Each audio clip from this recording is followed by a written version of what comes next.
নমস্কার, দেখছেন ওঙ্কার বাংলায় এক পেশা ভিন্ন নেশা। মিহিকা রয়েছি আপনাদের সঙ্গে। আর আমাদের এই বিশেষ অনুষ্ঠানে আমাদের সাথে প্রত্যেক সপ্তাহে থাকেন একজন করে বিশেষ অতিথি।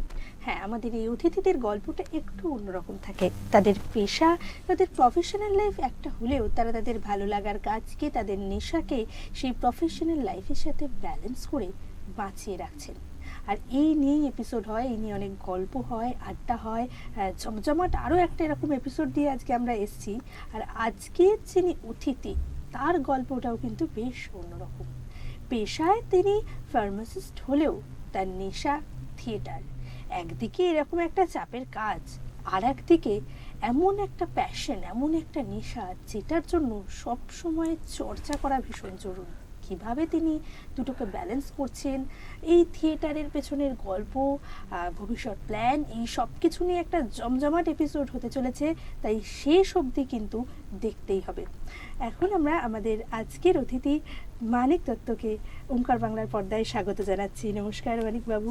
প্রথমেই যে প্রশ্নটা করব, মানে থিয়েটার মানে তো একটা লম্বা পথ, তো এই পথের শুরুটা কিভাবে হয়েছিল? প্রথম থিয়েটার শুরু হয় কিভাবে? দেখুন, প্রথমে আমি ওঙ্কার বাংলার সমস্ত কলাকুশলীদের অসংখ্য ধন্যবাদ আজকে এরকম একটা অনুষ্ঠানে আমাকে আপ্যায়ন করার জন্য। দেখুন, থিয়েটারে ছোটোবেলা থেকে থিয়েটারটা আমার রক্তেই রয়েছে। বাবা ভালো বাঁশি বাজাতো, দিদি গান বাজনা করতো, মোটামুটি বাড়িতে একটা সঙ্গীতের ব্যাপার ছিল। আর সেখান থেকে ছোটোবেলা থেকে দেখে আসছি যে সবাই কেউ না কেউ কিছু করছে। আমি কিন্তু ছোটোবেলা থেকে একটু সবার নকল জিনিসটা ব্যাপার ভালো করতাম। আর আমাদের ছোটোবেলার সময়, সেই সময় তখন বাংলা জগতে যেসব যাদের সিনেমা দেখে বড় হয়েছি সাদা কালো টিভিতে, মহানায়ক উত্তম কুমার, ভানু বন্দ্যোপাধ্যায়, তারপর প্রসেনজিৎ, চিরঞ্জিত, এরা সব আসলো। এদের গলাগুলো আমি যখন বাথরুমে যেতাম তখন বসে বসে এদের গলাগুলো নকল করতাম। আর বাড়ির সবাই তখন বিরক্ত হইতে, বলতো এই পাগলা ঢুকেছে, এখন কখন বেরোবে তার ঠিক নেই। অনেকে বাথরুম সিঙ্গার হতো, কিন্তু আমি বাথরুম অ্যাক্টর হিসাবে ছিলাম। সেখানে বসে এরকমভাবে তাদের বিভিন্ন সিনেমার অ্যাক্টিংগুলো করতাম গলা। এইখান থেকে প্রেরণা শুরু হয়। তারপর পাড়ায় যেমন তখন, কিন্তু এখন যেটা হয় না, তখন হতো 25শে বৈশাখ মানে একটা নাটক থাকবে। আর সেই নাটকের জন্য যিনি পাড়ার একজন বড় কেউ বিশিষ্ট ব্যক্তি নাটকের একটা বই কিনে নিয়ে আসতো। সেই বইটাকে এডিট করে রিহার্সাল দিয়ে একটা নাটক উপস্থাপন করা হতো। আর তাতে প্রথম আমি, আজ থেকে অনেক বছর আগে মনে আছে, আমি হরিশ্চন্দ্র শৈব্যা করেছিলাম, তাতে আমি বিশ্বামিত্র রোল করেছিলাম। সেইখান থেকে আমার নাটকের শুরু। বেশ, এটা তো শুনলাম শুরুটা। তবে এই শুরুর কথা শুনতে গিয়ে কিন্তু আমরা খুব ইন্টারেস্টিং একটা কথা শুনে ফেলেছি। সেটা হচ্ছে বেশ গণ্যমান্য যারা অভিনেতা তাদের গলা নকল করা। তো এই কথাটা যখন আমরা শুনে ফেলেছি, তখন তাদের কোনো একটা ডায়লগ তাদের গলায় শোনাতেই হবে আমাদের। অবশ্যই শোনাবো। তা কারোর গলা শোনাতে বা শোনাতে বেশি দ্বিধাবোধ করি না, কারণ আমি একজন শিল্পী। শিল্পীদের মধ্যে এটাই আছে, লজ্জা, ঘৃণা, ভয় তিন থাকতে নয়। এটা শুধু আমার কথা নয়, পরমহংসদেবও বলে গেছেন নাটকের লোকশিক্ষা হয়। আর সেই হিসাবেই পায়ে পা দিয়ে এগিয়ে চলেছি আজকে পর্যন্ত। সমাজের কাছে একটা দায়বদ্ধতা, নাটক করব। কিন্তু আপনি যেটা বললেন যে কারোর গলা নকল করাটা, দেখুন এখন সেটা প্রস্তুত হিসাবে নেই, অনেক দিন চর্চার মধ্যে নেই। এখন নাটকের সাথে সাথে বিভিন্ন পেশায় যুক্ত হয়ে গেছি, সংসারটা দেখতে হচ্ছে, তা চাকরিও করছি। তা আপনি যখন গলা বলছেন, একজনের গলায় দু একজনের বলছি, তখন যখন বাথরুমে ঢুকতাম আর নিজেই ভাবতাম যে আমি একটা স্টেজের মধ্যে আছি, আমি অ্যাঙ্কার, আপনার জায়গাটা আমি, আমার জায়গাটাও আমি, দর্শকের জায়গাটাও আমি, সব কিছুই আমি নিয়ে শুরু করতাম সেখানে। তা সেখানে বলতাম যে বন্ধুগণ, এবার আপনাদের সামনে আসছেন মঞ্চে চিরঞ্জিত চক্রবর্তী। তা আবার নিজেই এরকম মাইক্রোফোন থাকতো না, হাত এরকম করে ছোটোবেলায় যেরকম করতাম, হ্যাঁ আমি চিরঞ্জিত চক্রবর্তী, নমস্কার, আপনারা কেমন আছেন?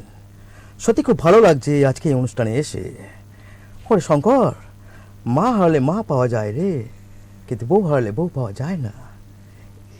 এই সমস্ত ডায়লগগুলো, মর্যাদা, এই সমস্ত ডায়লগগুলো কখনো প্রসেনজিৎ, মা আমি কিন্তু সবাইকে বলে দিচ্ছি তোমরা আমায় ছেড়ে দাও, আমি কিন্তু সবাইকে একেবারে এক ছাতার নিচে এনে দেবো, আমায় ছেড়ে দাও, করতে করতে করতে ইয়েটা বোম্বাদার ভালো লাগতো। আজকে সেই বোম্বাদা আজকে দেখুন পদ্মশ্রী অ্যাওয়ার্ড পেয়ে গেছে, এটা আমাদের বাংলার গর্ব, সবার গর্ব। এরকম তারপর কিছুতেই কিন্তু মহানায়ক উত্তম কুমারের ডায়লগটা করতে পারতাম না। উনি এমনই একজন মহাপুরুষ, অনেক সময় ধূপকাঠি জ্বালিয়ে ঘরে অনেক প্রার্থনা করে বলেছেন, ঠাকুর একবার মহানায়ক উত্তম কুমারের গলাটা করে দাও ঠাকুর।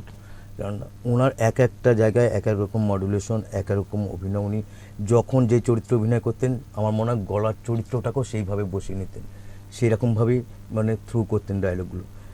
তবুও কিছু একটা অমানুষ বইতে একটা সিনে দেখেছিলাম যেখানে অনিল চ্যাটার্জি, শর্মিলা ঠাকুর বসে আছে, অনিল চ্যাটার্জি ট্রান্সফার হয়ে গেছে, অন্য জায়গায় চলে যাচ্ছে, চাকরি মানে অন্যের গোলামি, এখানে চাকরি শেষ হয়ে গেছে, অন্য জায়গায় চলে যাচ্ছে। তখন ওই শর্মিলা ঠাকুরকে এসে বলছে, শিলেখা কী ব্যাপার, আমি এখনও মধুকে দেখতে পাচ্ছি না।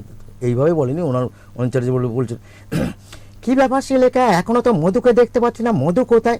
মধু একটু ভালোবাসার কাঙাল, এ ভালোবাসা একমাত্র তুমিই ওকে দিতে পারো। সেই সময় উত্তম কুমার একটা আকাশি রঙের শার্ট পরে এসে ঢুকছিল আর বলছিল একে, সিগারেটটা একা একা খাবেন, কী ব্যাপার, পথে যেতে অনেক সময় লাগবে, আপনার তো কিছু মনে থাকে না, আমাদের সব মনে থাকে, নিন। তাকিয়ে দেখছেন কি মুখের দিকে? হ্যাঁ, যান যান যান। এই মধু যখন মানুষ হয়ে গেল তখন আপনি মধুকে ফেলে চলে যাচ্ছেন। হ্যাঁ, মধু শোনে যাও, মধু শোনে যাও, মধু কী ব্যাপার, তোমাদের ভুলে যাব, কীভাবে ভুলে যাব? এইভাবে করতে করতে তারপর দেখুন আস্তে আস্তে আমি অনেকগুলো দেখলাম, এই করতে করতে অনেকগুলো নাটক পেরিয়ে ফেললাম। তারপর অনেকগুলো টিভি সিরিয়াল করলাম। জন্মভূমি দিয়ে শুরু করেছিলাম, ধ্যাত্তেরিকা, তমসা রেখা, সাহিত্যের সেরা সময়, অভাগীর স্বর্গ, বাংলা টেলিফিল্ম, বাংলা বই, কিছু কিছু ছোটো ছোটো রোলগুলো করতে লাগলাম। কিন্তু ওই সাপোর্টিং মানে কোনো উইদাউট ডায়লগ ছাড়া রোল কোনো দিন করিনি, ডায়লগ নিয়েই রোল করেছি, এটা আমার বড় কথা। আমি অভিনয় জানি এখনও পর্যন্ত, ভালো রোল পেলে নিশ্চয়ই করব, অনেক থিয়েটার করে যাচ্ছে। তারপর মনে পড়ছে এই মুহূর্তে যখন একবার রমাপ্রসাদ বণিকের সাথে একবার যখন করেছিলাম, তা গ্রিন রুমে আমি তখন আমাকে এরকম একটা সাহিত্যের সেনার সময়তে একটা বর সাজিয়ে দিল, বললো তোমার বিয়ের সিন হবে। তা আমি বললাম কি, মেয়েটা দেখলাম একজনকে দেখালো, বললো ওটা তোমার বউ। আমি কী করতে হবে? বলছে তোমরা মালা বদন করছো, বিয়ে করে ফিরছো। আর ওটা রানা ব্যানার্জির পরিচালনা ছিল, সাহিত্যের সেরা সময়, অভাগীর স্বর্গ। আর ওই সময় দেখি রমাপ্রসাদ দা গ্রিন রুমে রয়েছে, খুব সুন্দর হেভি বড় একটা বসে আছে। আমি পাশে গিয়ে আমাকে সুন্দর একটা গোপ লাগিয়ে দিয়েছিল আর চুলটুলগুলো ঠিক করছিলাম, আর নিজে নিজে বেশ ভালো লাগছিলো দেখে। তখন আমি বলছি, বাহ, আমাকে তো খুব ভালো লাগছে, একেবারে রাজবাবুরের মতো লাগছে। আর তখন সেই সময় উনি চোখ বন্ধ করে চোখটা খুলে একবার দেখে বললো, নতুন? আমি বলছি বলছে কী করো? আমি বলছি থিয়েটার করি আর আজকে এই সিরিয়াল করতে এসেছি। বলছে ভয় পাবে না তো? আমি বলছি না, ভয় পাবো কোনো। বলছে তুমি আমার জামাই, তোমার সাথে আমার রোল আছে। বলতে সঙ্গে সঙ্গে দেখি ওনাকে এসে কিছু কাদা ফাদা মাখিয়ে দিল, নিয়ে ওই শটটা নেওয়া হলো। তখন পেটে হাত দিয়ে বলো, বাহ ভালো, থিয়েটার ছেড়ো না, সিরিয়ালও করো। এইরকম যেমন ধ্যাত্তেরিকাতে খরাজ বন্দ্যোপাধ্যায়ের সাথে যখন অভিনয় করছিলাম, জেলের মধ্যে ছিলাম, খরাজদা আমার গা হাত পা টিপছে, চিন্তা। আমি প্রথম অ্যাক্টার, আমার গা টিপছে, হাত টিপছে, মাথা মেসেজ করছে, করছে। বেশ ভালোভাবে অভিনয়টা করলাম। বাইরে বেরিয়ে এসে বলছে কী করিস? আমি বলছি থিয়েটার করি। বলছে কী প্রোডাকশান চলছে এখন? আমি বলছি রাজদর্শন।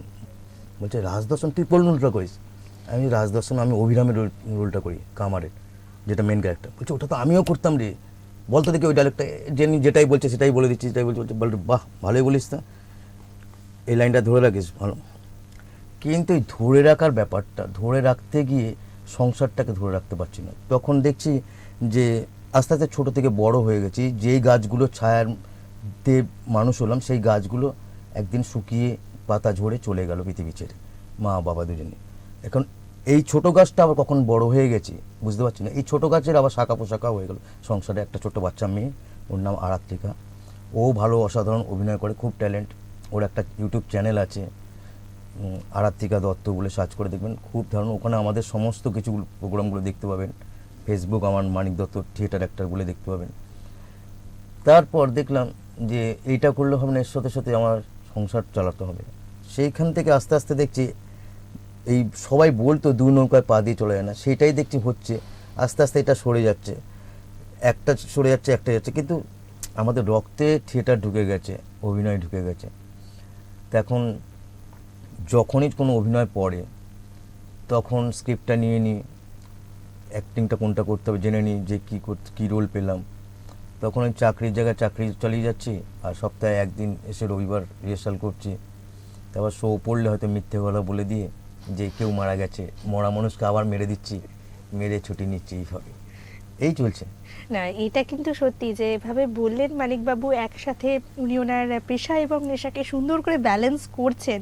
অনেকেই কিন্তু কোথাও গিয়ে এই সময় একটা হাল ছেড়ে দেন, যে পুরোপুরি চাকরি বা ব্যবসা সেখানেই মন লাগিয়ে দেন, যেটা ভালো লাগার কাজ সেটা থেকে দূরে চলে যান। আর এই যে স্ট্রাগেলটাকে যারা পার করে যান তারাই বোধহয় প্রকৃত শিল্পী। এবং শুধু তাই নয়, কোথাও গিয়ে এই স্ট্রাগেলটা সামলে নিজের ভালো লাগার কাজটাকে বাঁচিয়ে রাখলে কিন্তু নিজে ভালো থাকা যায়, অবশ্যই। নিজের যে অন্তর সত্তাটা সেইটাকে বাঁচিয়ে রাখা যায়। তবে এই গল্পের মধ্যে না আমার একটা জায়গায় বেশ ইন্টারেস্ট লাগছে, একটা প্রশ্ন করতে খুব ইচ্ছা হচ্ছে। এই যে একটা অসাধারণ ট্যালেন্ট আপনার, এত ধরনের মানুষের গলার ভয়েস নকল করতে পারেন, বাচিক শিল্পী হিসাবে কখনো কাজ করা হয়েছে? না, ওই ধরনের বাচিক শিল্পীর এখনও কোনো কাজ পাইনি। পেলে নিশ্চয়ই করব, ভালো কারোর হাতে পড়লে সে নিয়ে একটু আমার তার মতো করে করে নিতে পারলে নিশ্চয়ই পারবো। তারপর মাঝখানে আরও একটা কথা বলা হয়নি, বলছি, যেটা হচ্ছে আমার বহুদিনের শখ ছিল যে রামকৃষ্ণ রোল করা। আমি খুব দেখতাম যে আমি রামকৃষ্ণ হব। আমি বহুবার, আরেকটা বড় গুণ ছিল আমার, মানে আমি নিজের বলবো না, সেটা হচ্ছে আমি কোনো অভিনয় পেলে আমার বাড়িতে যাই জামা প্যান্ট থাকতো সেগুলো দিয়ে আমি একটা ড্রেস তৈরি করে নিতাম, করে নিয়ে আমি বুঝে নিতাম যে আমার রোলটা এরকম। তার মানে কিন্তু একটুখানি ঘষা মাজা করলে মানিকবাবুকে অভিনেতার পাশাপাশি ফ্যাশন ডিজাইনারও বানিয়ে ফেলা যেত, তাই তো? না না, তা আমি কিন্তু নিজেই মেকআপ টেকআপ করে, যত রাতই হোক, রাত 11টা 12টা 1টা, বাড়িতে সবাই ঘুমিয়ে পড়েছে, আমি তার মাঝখানে এসব সেজে গুজে, ধরুন মানে গোপ নেই, একটা পেপারকে পুড়িয়ে নিয়ে, কালি করে নিয়ে, নারকেল তেল লাগিয়ে দিয়ে গোপ করে নিয়ে, হুইপ টুইপ বানিয়ে নিয়ে নিজে করে ড্রেস করে, একদিন দেখলাম মা কালী সেজে মানে রামকৃষ্ণ সাজলাম, দেখলাম খুব ভালোই লাগছে রামকৃষ্ণ। তারপর আমার ইচ্ছা হলো যে আমি রামকৃষ্ণ করবো, নটি বিনোদিনী পড়বই। তারপর এই ব্যাপারটাই আমার গ্রুপের যে পরিচালক, আমার বন্ধু প্রশান্ত, ও ভেবে দেখলো যে একে দিয়ে একবার রামকৃষ্ণ করিয়ে দেখি। তারপর সত্যি বলতে যুব অবতার নাটকটা করলো, আমার গ্রুপের নাম মহেশতলা দলছুট। ওখানে যুব অবতারে যখন আমি রামকৃষ্ণ রোলটা করলাম, আমার হোয়াটসঅ্যাপের ডিবিতে ছবিটা দেখবেন সবাই, যে দুটোই পুরো একই লাগলো, যে পুরো অবিকল রামকৃষ্ণ। কেউ বুঝতে পারছি না যে আমি সেই এরকম রোল করতে করতে এই বছরই সেপ্টেম্বর মাসে কিন্তু খুব একটা বাজে জিনিস ঘটে গেল। হঠাৎ করে আমি এত রকমের টেনশন যে আগস্ট মাসের লাস্টে হঠাৎ আমার হার্ট অ্যাটাক হয়ে যায়, দুবার অ্যাটাক হয় অফিসে।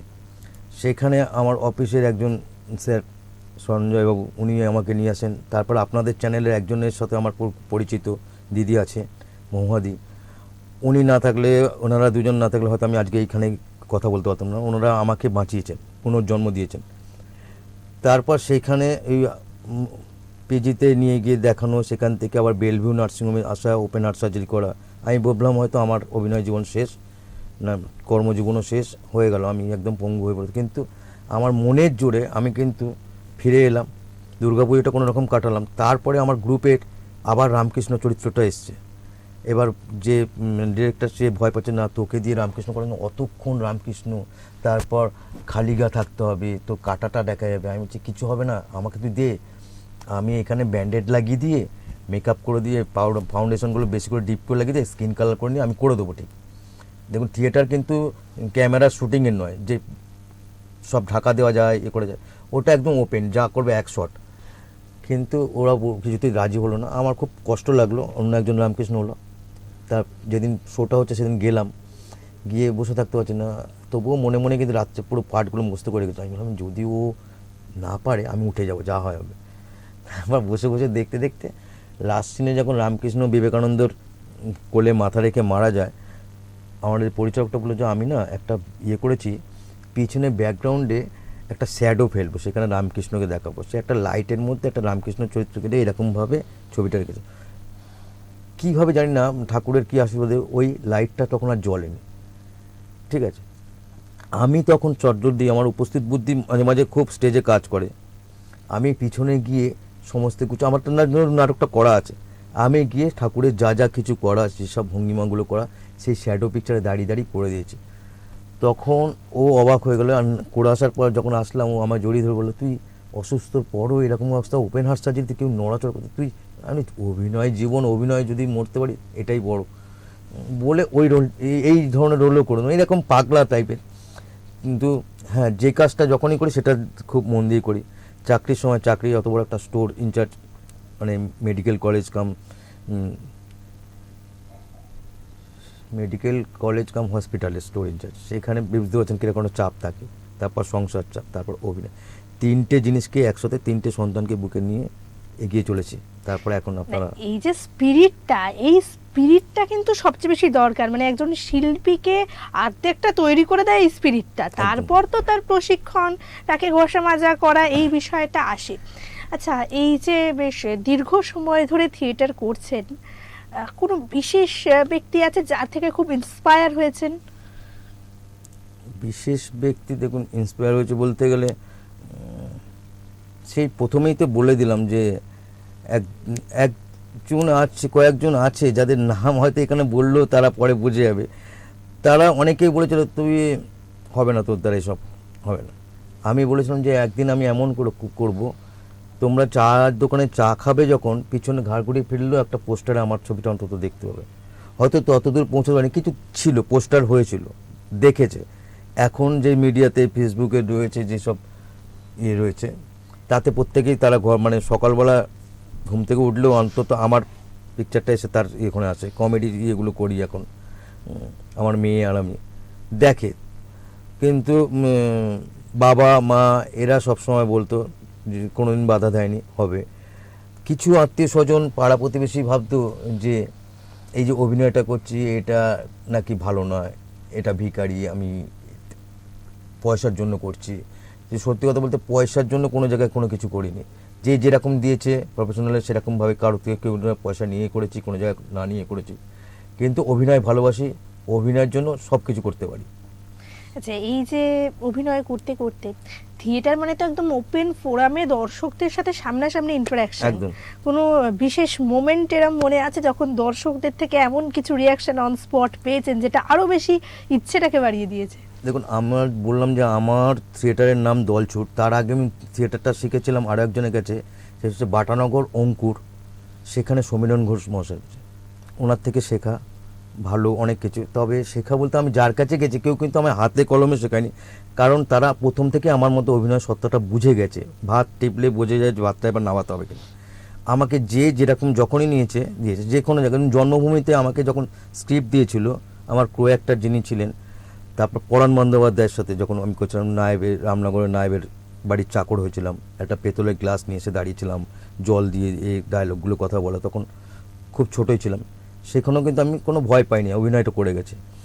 তা বিশেষ মুহূর্ত বলতে, আমি যখন, আমরা অনেক জায়গা, বিভিন্ন জায়গায় যেতাম নাটক নিয়ে, লখনৌ যেতাম, ইলাহাবাদে ওয়ান এক ড্রামা কম্পিটিশনে সেখানে যেতাম। একবার বারাসাতে একটা জায়গায় শো করতে গেছিলাম, সেখানে আমরা যে নাটকটা করছিলাম রমণী মোহন, ওখানে হচ্ছে কি, বাবার আমি এরকম একটা টি টেবিলের মধ্যে রুটি তরকারি খেতে বসেছি, মা এসে দিয়ে গেছে। তারপর মা যখন ঢুকছে, চা নিয়ে আসছে, সেই সময় একটা নাটকেতে কাঠের ফ্রেমের দরজা হয়, পর্দা লাগানো, তা আমার মুখটা ছিল দরজার দিকে তাকানো, আর বাবা এই দিক মুখ করে। বাবা ন্যাচারালি কিছু দেখতে পাচ্ছে না, আমি দেখছি মা আসছে, মায়ের যে ক্লিপটা আছে, ওই যে পর্দাটা আছে, পর্দাটার মধ্যে আটকে গেছে। আমি দেখছি এবার উনি আর 2-3 পা বেরোলেই দরজাটা সমেত পড়বে, আর সেটাই হলো। স্টেজের মধ্যে ওরকম এসে পড়লো। তখন আমি সঙ্গে সঙ্গে বুদ্ধি ওই জায়গাটা করলাম কি, তাট করে উপরে দৌড়ে গিয়ে মাকে জড়িয়ে ধরে বললাম, মা দেখে চলতে পারো না, আজকে যদি এই দরজাটা, যদি কিছু একটা বিপদ হয়ে যেত, কী হতো বলো তো, আমরা কী করে বাঁচতাম তোমাকে ছাড়া। আর বাবা, তোমাকেও বলি, আরে কদিন তুমি এইভাবে করে একটু নজর দিচ্ছ না, টাকা পয়সা তো অনেক দিকে যাচ্ছে, দরজাটাকে সারাতে পারছো না, একটা ভাঙা দরজা নিয়ে এরকম আটকে রেখে কোনো এগুলো কোনো হয়? তখন কম্পিটিশন নাটক যারা বসে আছে তারা বুঝেছে যে এই ছেলেটা বেশি ওভার স্মার্ট, চালাকি বুদ্ধি দিয়ে জায়গাটা মেকআপ করেছে। নাটকের শেষে বলল, দারুণ, খুব সুন্দর মেকআপ দিলে। অনেকে দর্শকরা হাত তুলেছে, এরকম বহু জায়গার সম্মান পেয়েছি, অনেক রকম প্রাইজ পেয়েছি নাটকের।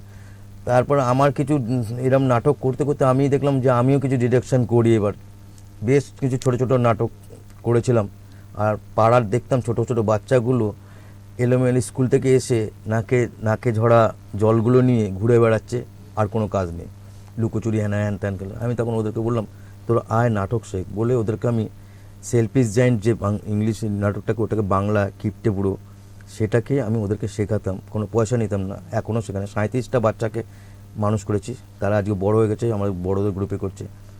দারুণ করতো, আমি যেরম বলতাম সেরমভাবেই করতো, আর ওদের সাথে আমিও মিলেমিশে নাটক করতাম। তখন একটা হেভি দিন ছিল। এখনও আমি নিজের থেকে কোনো নিজের মানে বাইরে থেকে বয়সকে বয়স মনে করি না, মন সময় সবসময় একদম ইয়ে রেখে নিজের মেয়ের যে 9 বছর বয়স, ওই 9 বছরই বয়স মনে করে ওর সাথেও মেলামেশা করে ওইভাবেই এইটা করে খুব যাচ্ছে। বড় গুণ একজন শিল্পীর, মানে তার কো অ্যাক্টরদের সাথে মিশে যাওয়া, সে যে একদম। বয়সেরই হোক না কেন।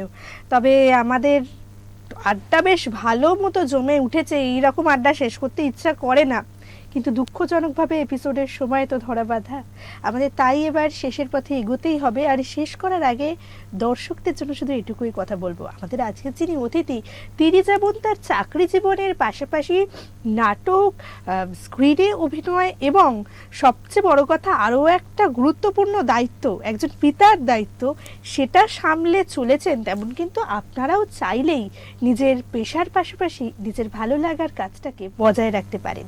তাই নিজের ভালো লাগার কাজটাকে আরও ভালোবাসুন, ভালোবেসে সেটাকে বাঁচিয়ে রাখুন, তাতে দিনের শেষে আপনিই ভালো থাকবেন। মানিকবাবুকে অনেক ধন্যবাদ ওঙ্কার বাংলার তরফ থেকে। আজকের মতো আমাদের এক পেশা ভিন্ন নেশা এই পর্যন্তই। সবাই খুব ভালো থাকুন আর দেখতে থাকুন ওঙ্কার বাংলা। নমস্কার।